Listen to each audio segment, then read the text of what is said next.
Science classes by Ranjit Kumar में आप सभी का स्वागत है। आप सभी पढ़ने जा रहे हैं यहाँ पे chemistry for class 8 material, metals and non metal. इसको हम लोगों ने लगभग ख़त्म कर दिया था। अब हमारे सामने कीवर्ड और क्वेश्चन आंसर है, तो हम लोग आज कीवर्ड करने जा रहे हैं। सबसे पहले एटम। एटम की परिभाषा क्या होगी? देखिए, एटम की परिभाषा हम लोग ने यहाँ देखा था। एक मिनट रुक जाए, ये थोड़ा लोड हो जाने दीजिए। ये लोड हो गई। हाँ, आगे देखिए, एटम की परिभाषा जो है यहाँ दी हुई है।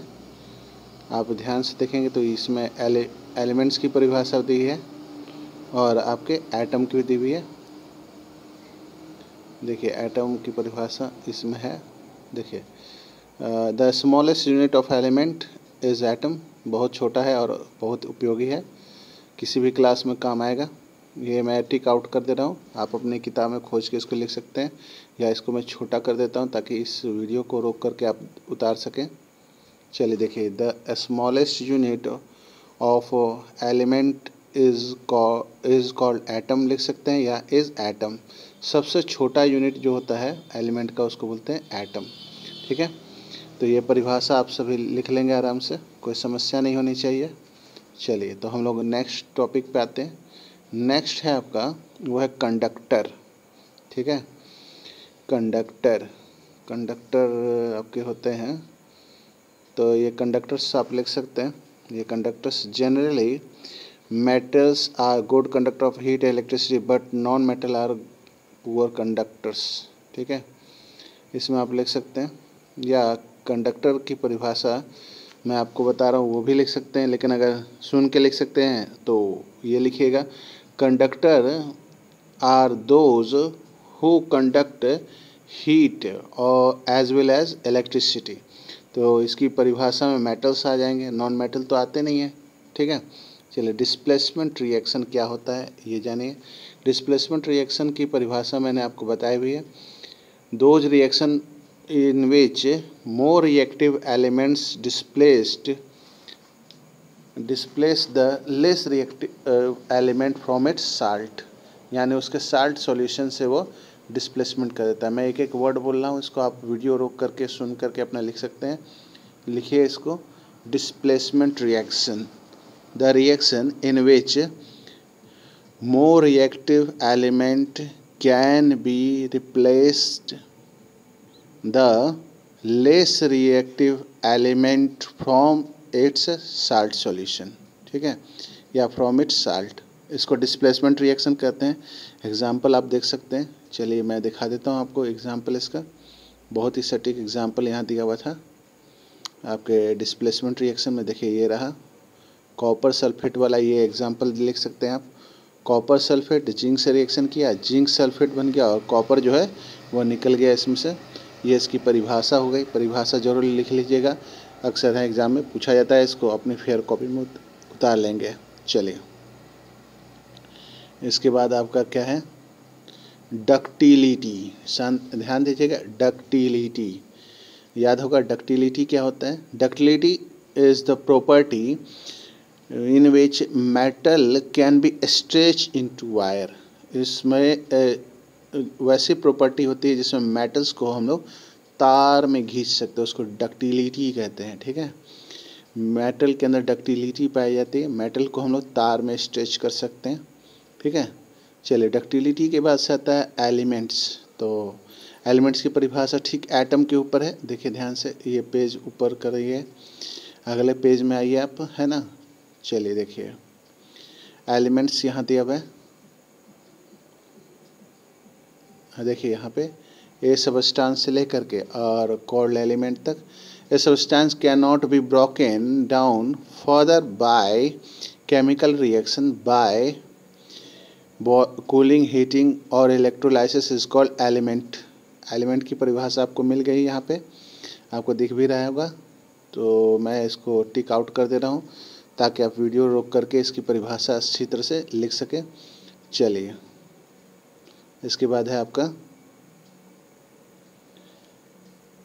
हार्डनेस। ठीक है, तो hardness is the property of element through which, या property of material through which we can say any material is soft और हार्ड।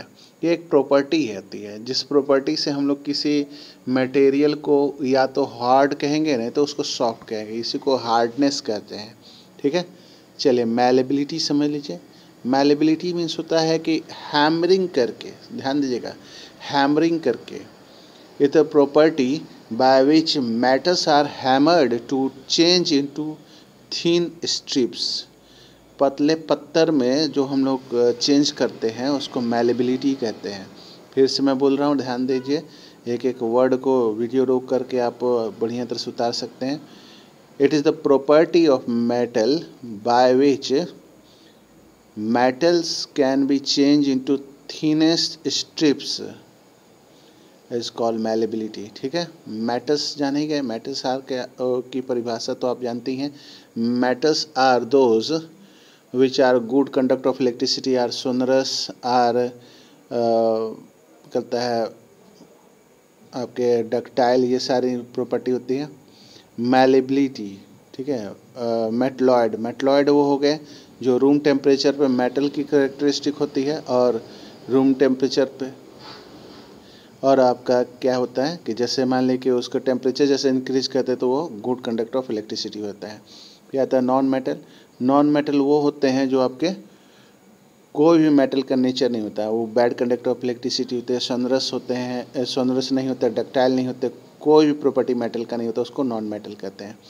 सोनर प्रॉपर्टी वो होता है जैसे मेटल को हम लोग किसी चीज़ से हैमर करते हैं, किसी चीज़ से पीटते हैं तो उसके अंदर स्पेसिफिक साउंड प्रोड्यूस होता है जिसको हम लोग बोलते हैं सोनरस प्रॉपर्टी। तो ये आपका हो गया। चलिए आज से हम लोग क्वेश्चन आंसर शुरू कर देते हैं। विच of the following can be beaten into thin strip. ध्यान देंगे, मैं फिर से समझा रहा हूँ, इनमें से कौन ऐसा है जिसको हम लोग बीट करके, पीट करके स्ट्रिप्स में चेंज कर सकते हैं। क्वेश्चन समझ में आया? चलिए, जिंक है, फास्फोरस है, सल्फर है, ऑक्सीजन है। तो सबसे पहले हम ऑक्सीजन से शुरू करते हैं। ऑक्सीजन गैस है, इसको स्ट्रिप में चेंज नहीं कर सकते। सल्फर अगर हम पीटेंगे तो सल्फर टुकड़े टुकड़े हो जाएगा, फास्फोरस भी हो जाएगा, लेकिन आपका सही जवाब होगा क्या? Zinc.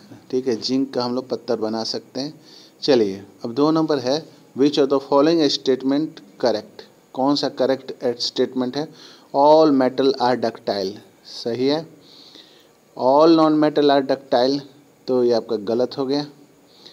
Generally metals are ductile, तो मेटल आर डक्टाइल तो जनरली तो नहीं होता, तो ये, लेकिन डक्टाइल मीन्स होता है तार में स्ट्रेच करना, तो ये जनरली प्रॉपर्टी जो है वो मेटल के साथ लगता है। ठीक है, नॉन मेटल आर डक्टाइल, तो नॉन मेटल डक्टाइल नहीं होता, इसलिए गलत हो जाएगा। ये आपका आंसर हो गया। चलिए, तो आपका फिल इन द ब्लैंक्स है। Phosphorus is very dash non metal, तो यहाँ आप लिख देंगे, यहाँ रिएक्टिव लिखाएगा, रिएक्टिव। आपका स्पेलिंग ध्यान है, रिएक्टिव की स्पेलिंग रिएक्टिव, इसमें लिखा नहीं जा रहा है। चलिए कोई बात नहीं, अगले वीडियो में मेरी कोशिश होगी कि जो आपका क्वेश्चन डिस्कस करूँगा मैं, एक एक क्वेश्चन है ना, वो वीडियो थोड़ा लंबा होने वाला है। उस वीडियो में हम लोग 3 नंबर क्वेश्चन, 4 नंबर क्वेश्चन और 5 नंबर क्वेश्चन एज पॉसिबल हम लोग कर लेंगे, और मैंने 5-6 तक मैं करा दूंगा उस वीडियो में। आज की वीडियो को यही मैं समाप्त करता हूं, क्योंकि यहाँ पे लिखने पे इससे लिखा नहीं जा रहा, इसलिए समस्या आ रही है। इस वीडियो को यहीं पे मैं समाप्त करता हूं। इस वीडियो को लाइक करें, शेयर करें, सब्सक्राइब करें। Thank you, have a nice day.